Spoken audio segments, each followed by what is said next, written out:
if I've counted correctly, throughout all of Tolkien's writings, all three ages, first, second, and third, there are 55 named elves with some kind of claim to royalty.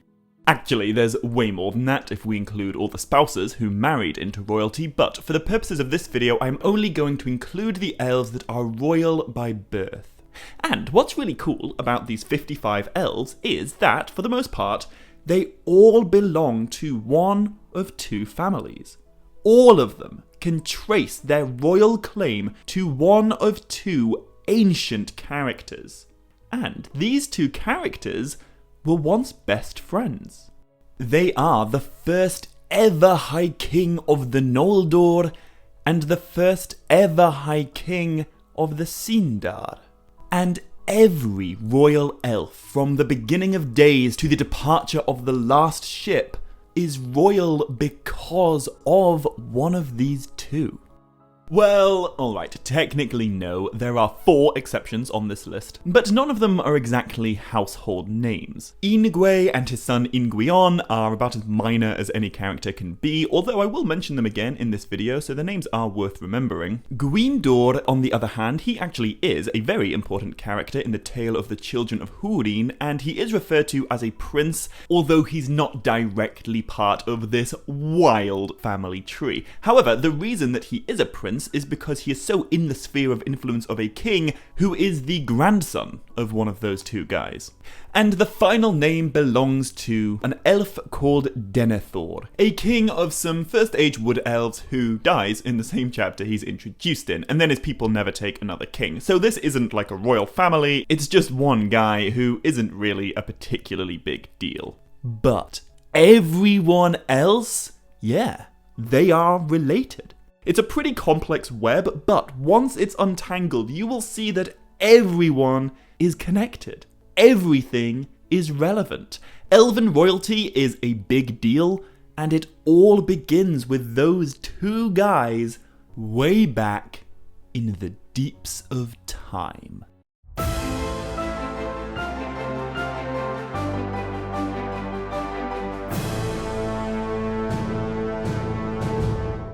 Maya, Gavan, and Mellyn, and welcome to another Tolkien Untangled lore video.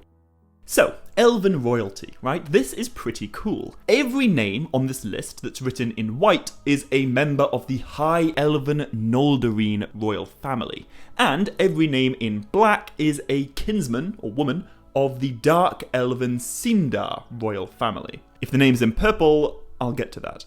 But before I do, what exactly is meant by High Elf and Dark Elf? Well, simply put, High Elves, or Calaquendi, are elves who have lived in the uttermost west, the continent of Valinor, and there they did behold the light of the trees. They are High Elves because they have been enriched by the light of the west. Dark Elves, on the other hand, or Moraquendi, they are the opposite. They never sailed west, and instead they remained in the dark lands of Middle-earth. However, just to make an already quite complex topic a little bit more confusing, not every individual whose name is written in white is technically a High Elf, and not every character whose name is written in black is technically a Dark Elf. For example, Gil-galad is a member of the Noldorine royal family. His ancestors were Calaquendi, but he himself was born in Middle-earth, and he never beheld the light of the trees. Similarly, this guy, Olwe, he has his name written in black, but actually he does live in Valinor, and he totally did behold the light of the west. This video isn't about the technical specifics of who is and isn't Calaquendi or Moraquendi. Instead, it's a video about two families, and how pretty much every single elf with any trace of royal blood can trace that royal heritage back to either Finwe or Elwe. And to tell their story, we are going to have to go back in time. Like, a long way back. Finwe and Elwe aren't just old, they aren't even just ancient. These two guys are primeval. According to the Silmarillion, they were hanging out together 10,599 years before Frodo departs Bag End in The Lord of the Rings. However, according to Tolkien's later writings, where he changed his mind on how many solar years there are in a Valyrian year, this would actually be happening 60,329 years before Frodo leaves Bag End. Either way, it's a really long time ago. So long ago, in fact, that both Finwe and Elwe are right at the top of their respective family trees. Now, that's not to say that they were among the first 144 elves ever to awaken. They aren't literally the original generation of elves, we know that from the nature of Middle-earth, but they were born beside the waters of awakening, right in the uttermost east towards the very, very beginning of Elven history. Now, the story of these two guys, Finwe and Elwe, the reason they matter in the big picture is as long as it is interesting. And I've already made a whole series of videos about it, but the Cliff Notes version of it is that Finwe and Elwe were both chosen by the Valar to journey into the west as ambassadors, to behold the light of Valinor, and then to return to the uttermost east to lead their respective peoples through Middle-earth and across the sea. They were the guides who would lead their people west. Finwe's people are known as the Noldor, and Elwe's people are known at this moment in time as the Teleri, but later in the video I will call them the Sindar, and I'll explain why when I get to it. For many years, Finwe and Elwe journeyed together, leading their people through the dark, starlit lands of Middle-earth. However, before they arrived at Middle-earth's western shore, Elwe very mysteriously vanished. He left his buddy Finwe, he followed the sound of nightingales into a super ancient forest, and there he disappeared. And he and Finwe would never meet again. At least not in life. Now, obviously this is not the end of Elwe's story. His disappearance sets up something very cool, which I will talk about in the second half of this video, but first I want to stay with Finwe and explain how he is the direct ancestor of so many super famous, super important, and super awesome Elven royals. Galadriel, Gil-galad, Elrond, Celebrimbor, Feanor, Finrod Felagund, Eärendil, technically even Aragorn, Isildur, Elendil, and all the kings of Númenor and the Dúnedain are also, albeit very distantly, descended from Finwe. He is at the very top of one of the most epic family trees in the entire Legendarium. So, let's take a look at the line of Finwe and explore how these massively important, and in some cases very well known Elven legends fit together, and how they're all related. And the whole thing begins with Finwe's 2 wives and his 3 sons. So, Finwe is totally unique among all elves in that he is the only guy ever to remarry. His first wife is a lady called Míriel Therinde, and she is the mother of perhaps the Silmarillion's most important character, Feanor, the dude who crafted the Silmarils. However, among many other things, Feanor is, difficult. And as an illustration of how difficult he's going to go on to be, after giving birth to him, Míriel opts out of, being alive.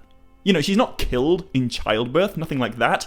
She just kind of becomes so weary after putting so much of her life force into Feanor that her spirit willfully departs her body, and she chooses to go and dwell in the halls of Mandos, the place where dead elves are housed and judged.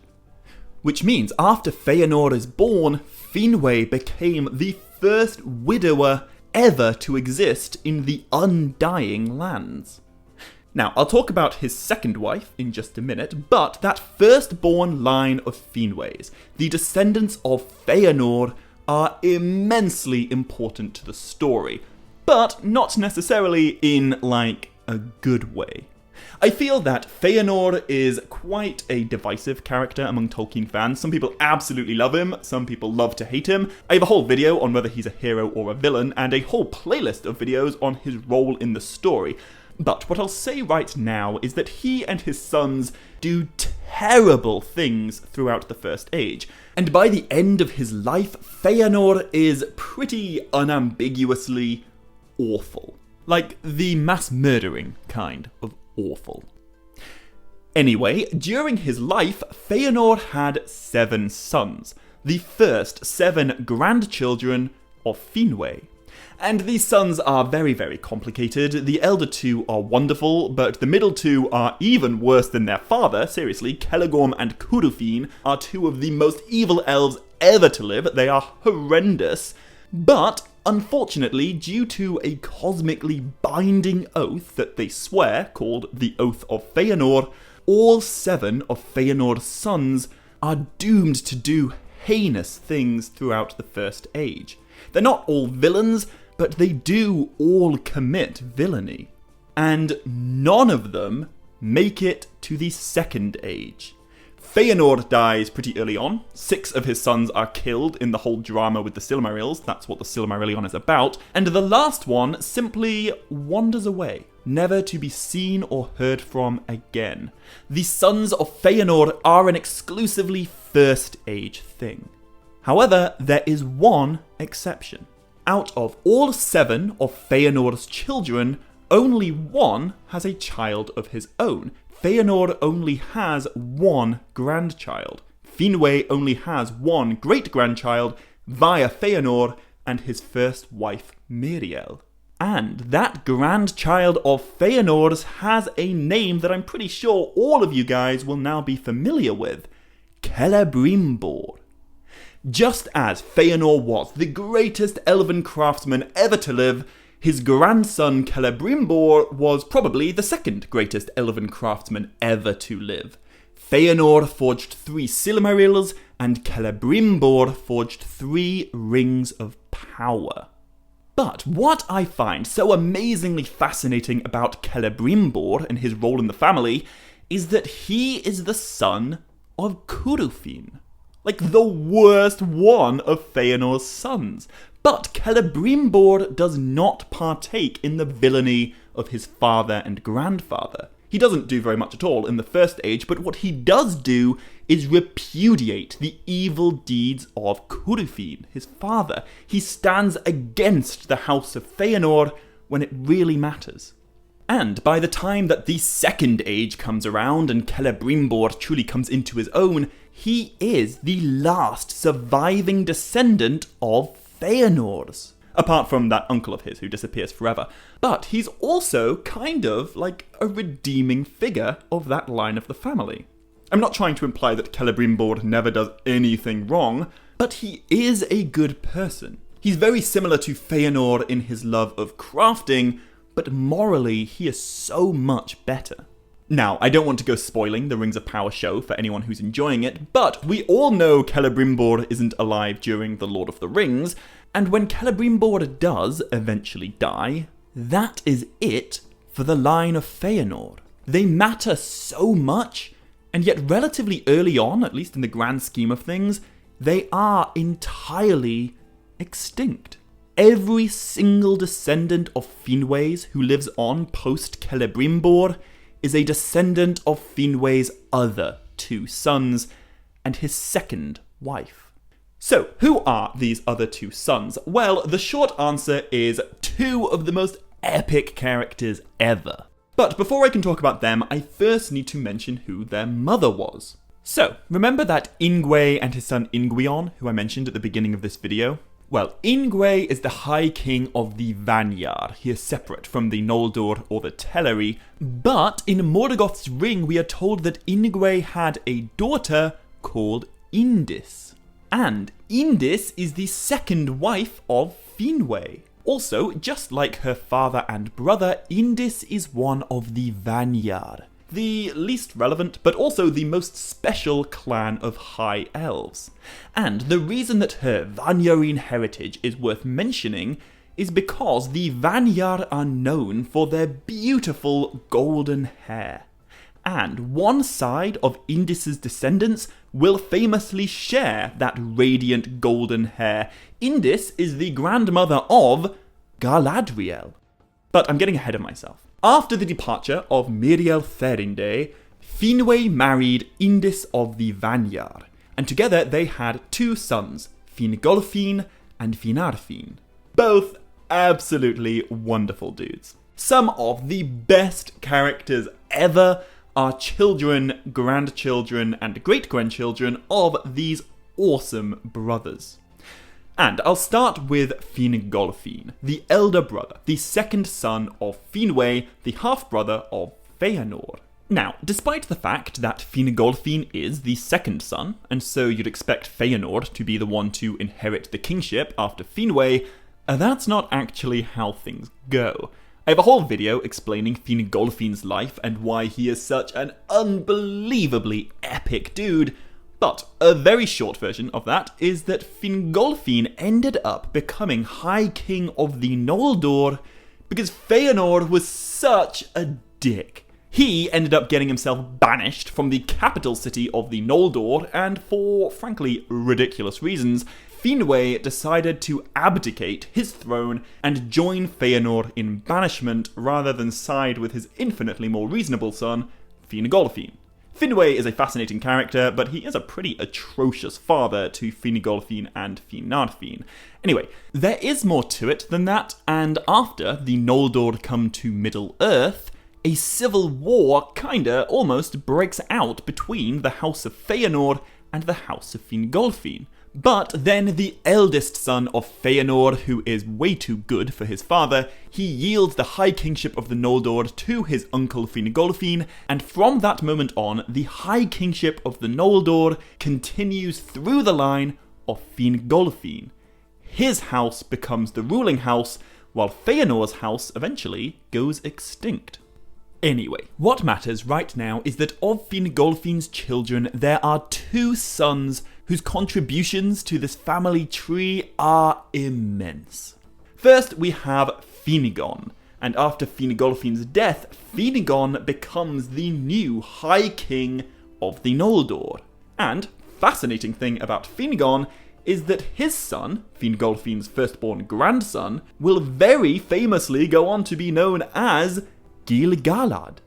In the Second Age, Gil-galad is High King of the Noldor because his father was Fingon, his grandfather was Fingolfin, and his great-grandfather was Finwe.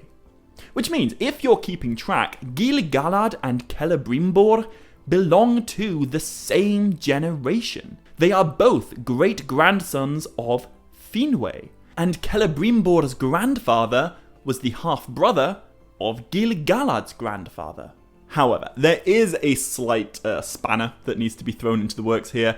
As I've mentioned multiple times before, there are different versions of Gil-galad's parentage given by Tolkien, and although this is the version that's included in the Silmarillion, and this is the version that fits with everything else that Tolkien wrote, in some of his later writings, Tolkien totally did state that Gil-galad belongs to Finarfin's line instead of Fingolfin's. It's all very interesting, and in the next few weeks I will make a video about the origins of Gil-galad and how it pertains to the question of what's canon in Tolkien's writings. But for now, I will continue with Gil-galad being the grandson of Fingolfin and the son of Fingon. Anyway, Fingon had a brother, the second son of Fingolfin, and his name was Turgon. Now, the reason that Turgon matters is because he has a daughter called Idril Celebrindal, and Idril is one corner of that super important Eldar marrying mortal men triangle. First, there is Beren and Luthien, who I will talk about in the second half of this video. Then there is the mortal man Tuor and his wife Idril Celebrindal, granddaughter of Fingolfin, and then, 6,000 years later, there's Aragorn and Arwen, who are also both part of this insane family tree. Anyway, the son of Tuor and Idril, so the great-grandson of Fingolfin, is the one and only Eärendil. A guy you've almost certainly heard of even if you've never read the Silmarillion. He is a huge deal. But you know who's an even huger deal than Eärendil? Eärendil's son, Elrond. So, how is Elrond related to Gil-galad and Celebrimbor? Well, Elrond is of the line of Fingolfin, just like Gil-galad. He is Fingolfin's great-great-grandson. He is Turgon's great-grandson, and Gil-galad is the son of Turgon's brother. Which means Gil-galad belongs to the same generation as his cousin Idril Celebrimbor, and he is thus 2 generations older than Elrond, which I believe means that Elrond is Gil-galad's first cousin twice removed. How does Celebrimbor fit in? Well, he is also of the same generation as Gil-galad and Idril. They are all great-grandchildren of Finwe, but because he is of Feanor's line as opposed to Fingolfin's, I believe that he is Gil-galad and Idril's second cousin, and so he's Elrond's second cousin twice removed, as Elrond is the grandson of Idril. However, if you think that's complicated, we ain't seen nothing yet. I'm going to end this video by returning to Elrond, because his family tree is nuts. Not only is he a half-elf with a whole other thing going on concerning the 3 houses of men, but he's also a direct descendant of that other High King Elwe. Bringing Elrond and his twin brother into the world is basically what the entire First Age is all about. He is descended from everyone. But before I move on to the Dark Elven family tree, there is one more branch of Finwe's Noldorine descendants to talk about. And they are the golden-haired House of Finarfin, younger brother of Fingolfin and youngest son of Finwe. So, just like Fingolfin, Finarfin is awesome. But, unlike Fingolfin, he's not in the story for very long. A good deal of the early Silmarillion is all about the conflict between Feanor and Fingolfin, and Morgoth's theft of the Silmarils, and the flight of the Noldor into Middle-earth to make war upon the Dark Lord. But Finarfin has very little to do with all that. While everyone else is being super dramatic, Finarfin is just a delightfully laid-back, friendly, wise prince in paradise. And because of it, he sits out almost all the conflict that makes up the First Age. However, in spite of that, there are 2 reasons why Finarfin is still very, very important to this video. Firstly, his children do not sit out the conflict of the First Age, and secondly, thanks to Finarfin's choice of wife, his children really are descendants of 2 worlds. You see, Finarfin's wife is a lady called Eärwen, and unlike the wives of Feanor and Fingolfin, Eärwen was actually a princess before she married Finarfin, but not a princess of the Noldor. Eärwen is part of that other royal family. She is of the kin of Elwe. Now, I'll get into the specifics of it a little bit later, but what matters for now is that the children of Finarfin and Eärwen can claim 2 royal lines of descent. Through their father, they are descendants of Finwe, and through their mother, they are kin of Elwe. And, according to the Silmarillion, Finarfin had 5 children. 2 of them are called Angrod and Aegnor, and they're very cool characters, but they're not massively important, to be honest. Then there is Orodreth, who in later versions is actually the grandson of Finarfin, but that's neither here nor there. He's cool too, but again, not massively important. But then there are the other 2. The 2 who make the House of Finarfin so special. The eldest son is called Finrod Felagund, who just so happens to be my joint favourite elf of all time. And the sister of Finrod Felagund is, of course, Galadriel.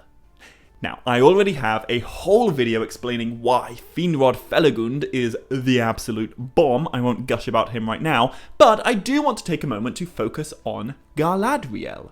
Just like Celebrimbor and Gil-galad and Elrond, Galadriel is a descendant of Finways. She is part of this Noldorin royal family. But what I find so interesting about Galadriel is that she is the last of her generation left alive. She is the only grandchild of Finways to play any sort of role in the Second Age. So, towards the beginning of the Silmarillion, Finwë dies. Then, Feanor and Fingolfin die. Finarfin doesn't die, but he does depart the story, and so by about the halfway point of the Silmarillion, it is the grandchildren of Finwë who are among the main Noldorin characters.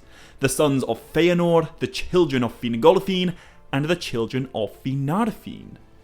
However, by the end of the First Age, the sons of Feanor are all dead, except for that one guy who wanders off and is never seen again by anyone. Fingon, Turgon, and Arvel, the children of Fingolfin, they are all dead too, and Finrod Felagund, Arnegrod, Eagnor, and Orodreth are all also dead. By the dawn of the Second Age, Galadriel is the last of her generation left standing.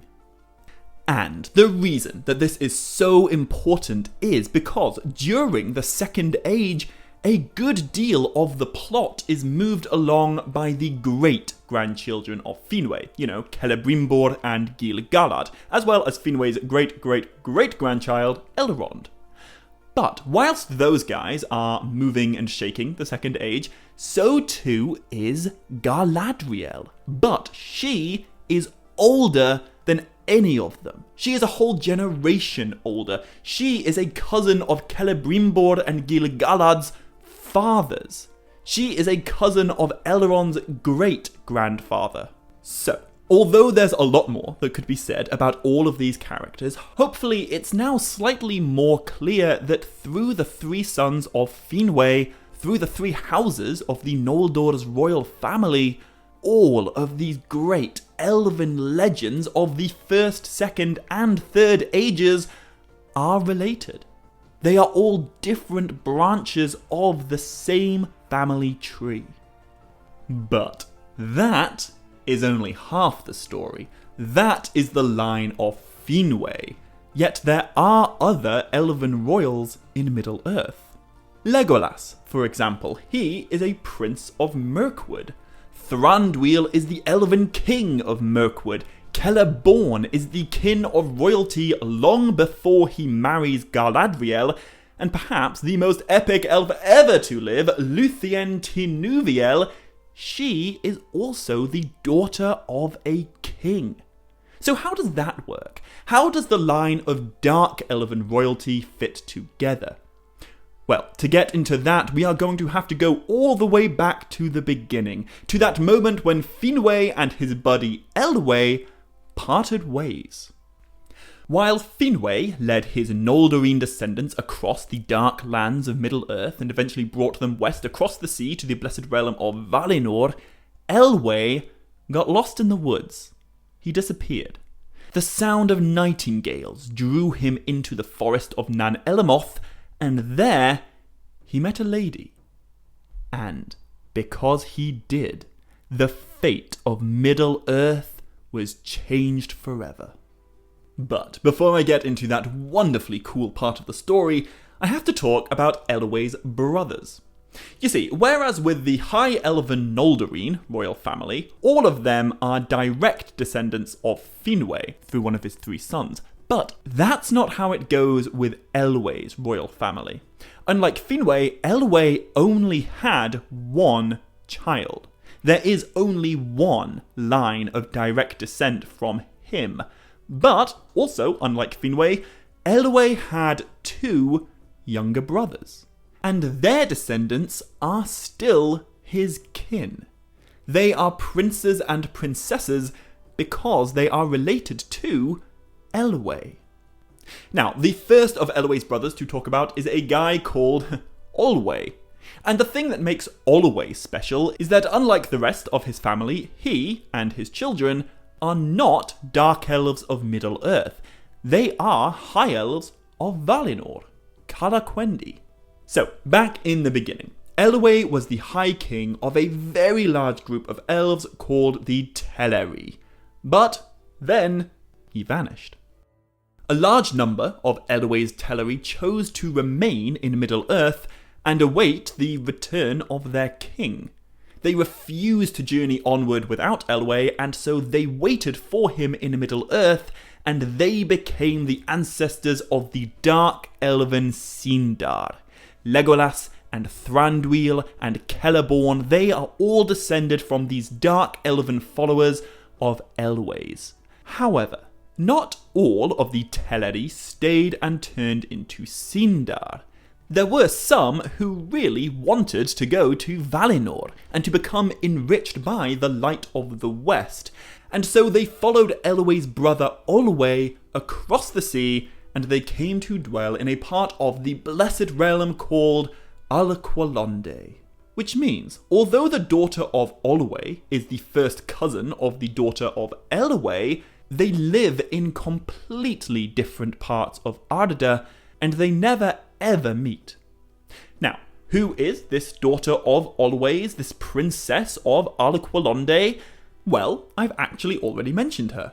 The daughter of Olwe is Eärwen, wife of Finarfin, mother of Galadriel and all her brothers.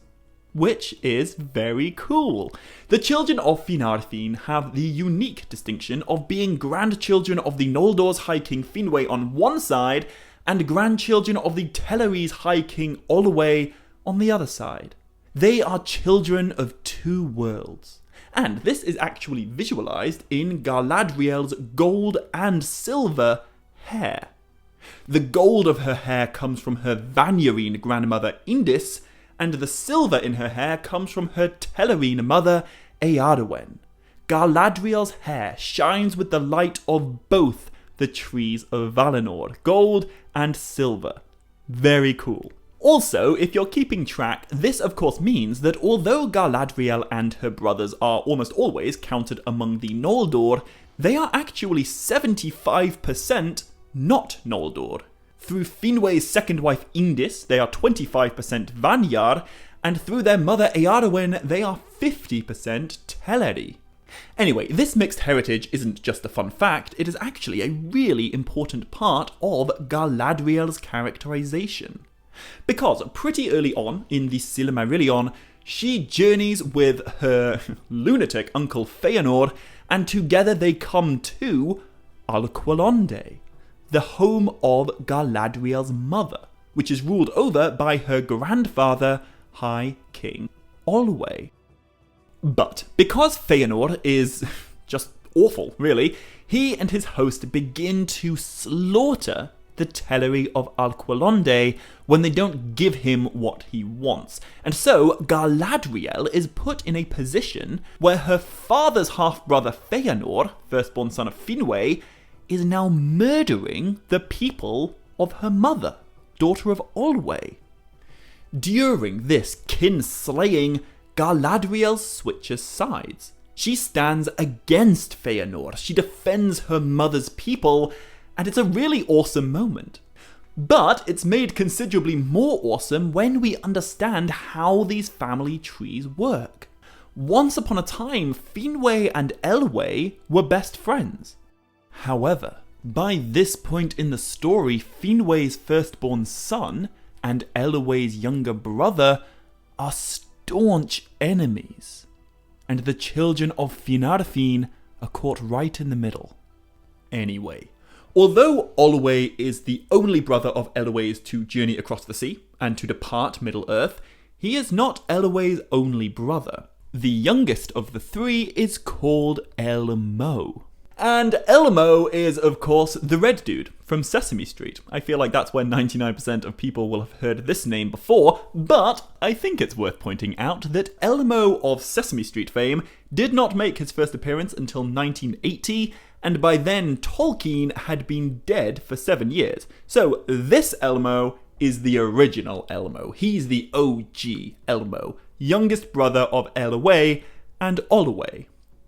But to be honest, Elmo is another one of those characters who doesn't really, do anything in the story. In fact, he's not really a character at all. He's a name on a family tree. He is the hinge that connects a mighty prince of the Sindar to Elwe, High King of the Sindar.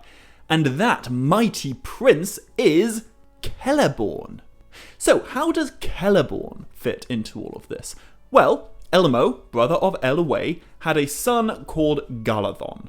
And Galadon had 2 sons, the younger of whom was called Galathiel, and the elder of whom was called Celeborn. As the grandson of Elmo, Celeborn is the grandnephew of Elwe, grandnephew of the Sindar's High King. Celeborn is not a prince because he marries Galadriel, he is a prince from birth. Celeborn is another one of those elves who is a really big deal. But, as you may be figuring out, if Celeborn is the grandson of Elmo, and Galadriel is the granddaughter of Olwe, that does make Galadriel and Celeborn second cousins. Their grandfathers were brothers.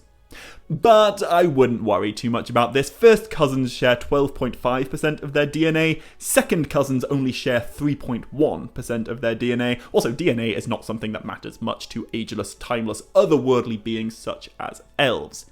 During the First Age, Galadriel comes to Middle-earth, she meets her great-uncle Elwe, she meets his grandnephew Celeborn, and she settles down in Elwe's kingdom of Doriath for the rest of the First Age. She sits out the battles and the other great events of that age, and instead she just falls in love with Celeborn.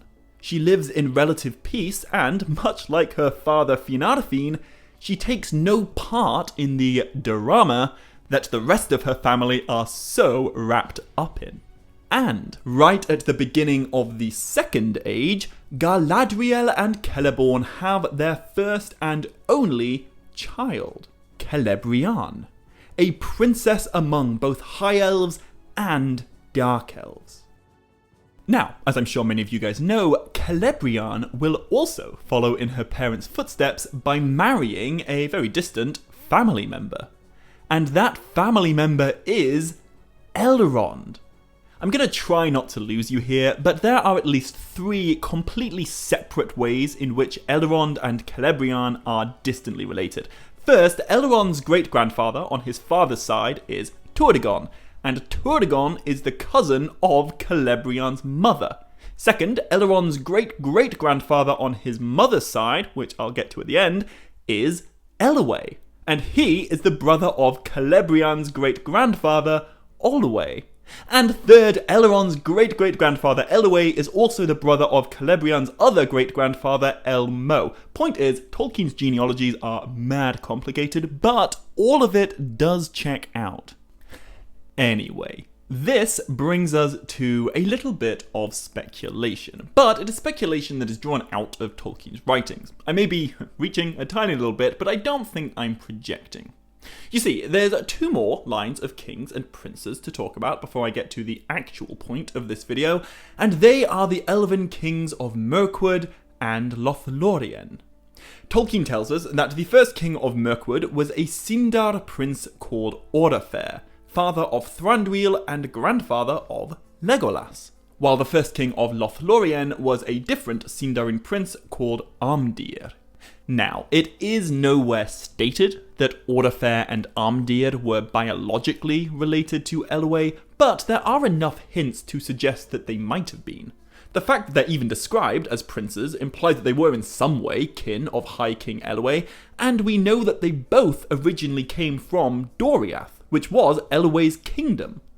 Also, despite the fact that he doesn't appear on any of the family trees, we are explicitly told that another character, Círdan the Shipwright, my other favourite elf of all time by the way, is, in Tolkien's words, akin to Olwe, one of the 2 kings of the Teleri. He was thus also akin to Elwe. So, there is a Tolkienian precedent for important Sindar characters to be considered relatives of Elwe's family without actually showing up on the family trees.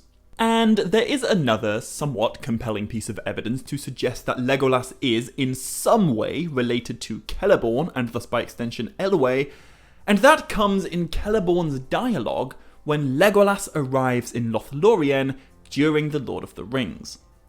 Celeborn says to Legolas, "Welcome, son of Thranduil, too seldom my kindred journey hither."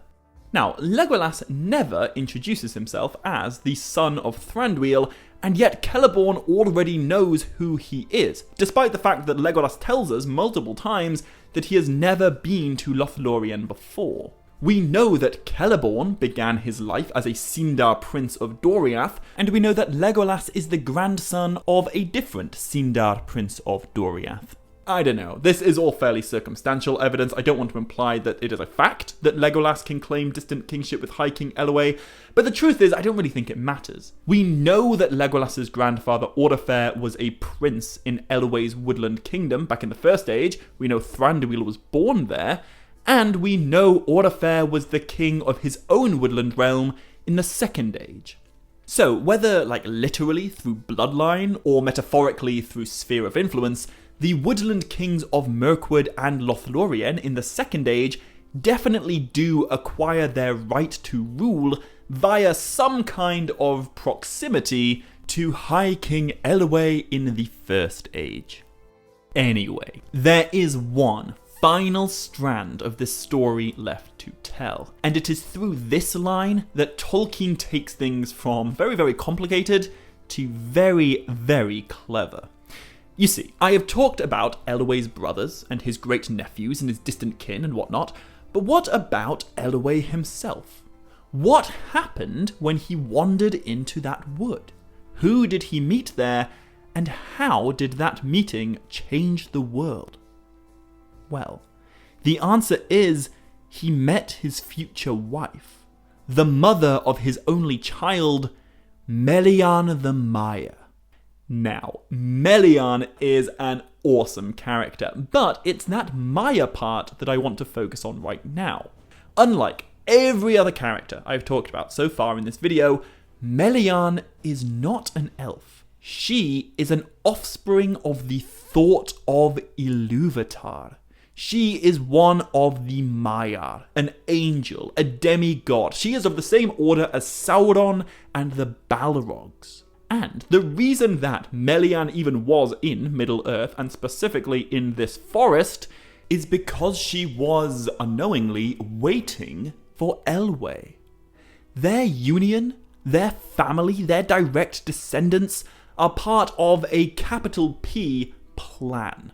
It is the will of Ilúvatar, the One, the creator of all things, that Elwe and Mellyn must meet, they must fall in love, and they must have a child. Because that child, that daughter born of two worlds, half elf, half Maya, is the one and only Luthien Tinuviel. And she is destined to marry the mortal man, Beren. Now, the tale of Beren and Luthien is amazing in every way that a story can be amazing. I have an 11-part playlist breaking down that whole thing, but for now I'm going to skip it, because there really are only two things that matter for the purposes of this video, two things that Beren and Luthien are super famous for doing. One, they steal a Silmaril from the fortress of the Dark Lord Morgoth. And two, they fall in love and create a son called Dior, a grandson of Elwe and Mellyn, a child born amidst the three kindreds of men, elves, and Maiar. Dior is the first of the Pereviel, the first of the half-elves. But unlike some other half-elves such as Eärendil, Dior is also 25% Maya. Anyway, When he was grown, Dior inherited the Silmaril from his parents, and he went on to marry a princess of Doriath called Nimloth. Now, a few minutes ago I mentioned Celeborn and his younger brother Galadriel. And the reason that Galadriel is worth mentioning is because he is the father of Nimloth. So, Nimloth, wife of Dior, is also the niece of Celeborn and the cousin of Celebrimbor. Isn't that kinda crazy? The child of Beren and Luthien ends up marrying the cousin of the child of Galadriel and Celeborn. Once again, we see that these super iconic characters are all part of the same family, all branches of the same tree. Together, Dior and Nimloth have 3 children. 2 of them are twin sons. Twins run in this family, although these 2 twins aren't hugely significant right now. But their younger sister, the granddaughter of Beren and Luthien, the great-granddaughter of Elwe and Mellyn, her name is Elwing. And Elwing is one of the most important names that I've mentioned thus far, because it is through Elwing that all of this comes back together. After a pretty wild series of events, Elwing inherits the Silmaril of Dior, the one that Beren and Luthien reclaimed, and Elwing takes that Silmaril to the coast. And there, right at the end of the First Age, Elwing meets a mariner. And the name of that mariner is Eärendil. This image is, I think, quite a good visualization of how many storylines and moving parts there are in the Quenta Silmarillion. But this bit, right here in the distance, the point where everything comes together, that represents the coming together of Elwing and Eärendil, right at the very end. The daughter of Dior and Nimloth, granddaughter of Beren and Luthien, great-granddaughter of Elwe and Mellyn, gives her Silmaril to her husband Eärendil, son of Tuor and Idril, grandson of Turgon, great-grandson of Fingolfin, great-great-grandson of Finwe. And because she does, everything comes together. The union of Elwing and Eärendil, the coming together of Noldor and Sindar, as well as Vanyar and all 3 houses of men, that is the spark that ignites the fire that brings the First Age to an end. At the very moment Elwing gives the Silmaril of Beren and Luthien to the great-grandson of Fingolfin, Morgoth's ultimate victory disappears. But that still isn't quite the point of this video, because Elwing and Eärendil have 2 half-elven children, twin sons.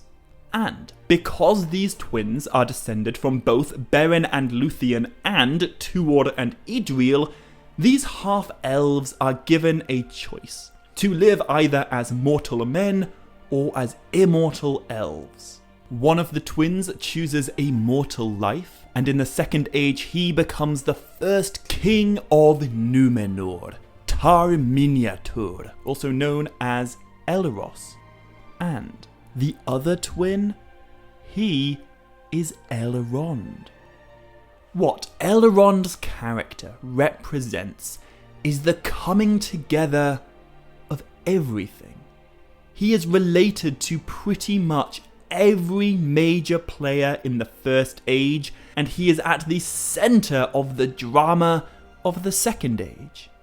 And in the Third Age, Elrond gets married to, of all people, Celebrimbor, the daughter of Galadriel and Celeborn.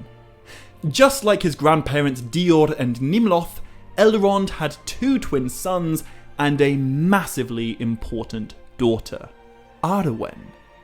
Why is Arwen so massively important? Because she will marry Aragorn, son of Arathorn, grandson of Arador, great-grandson of all the chieftains of the Rangers of the North, descendants of the kings of Arinor, heirs of Isildur, son of Elendil, scion of Elros, brother of Elrond, sons of Earendil and Elwing. So, the point is this.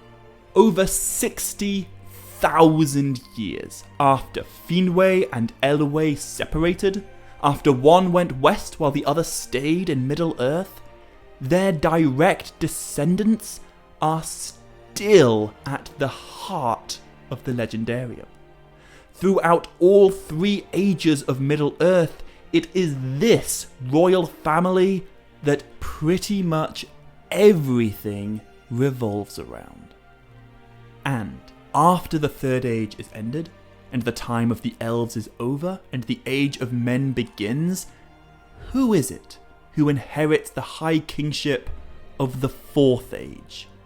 It's the son of Aragorn and Arwen, Eldarion, the final piece in the puzzle that began before the sun and the moon with Finwe and Elwe. Now, I am aware this got pretty complicated and I've just thrown a ton of names at you, but if you're still watching, then hopefully some of this knowledge will enrich your understanding of Tolkien's most iconic elven characters.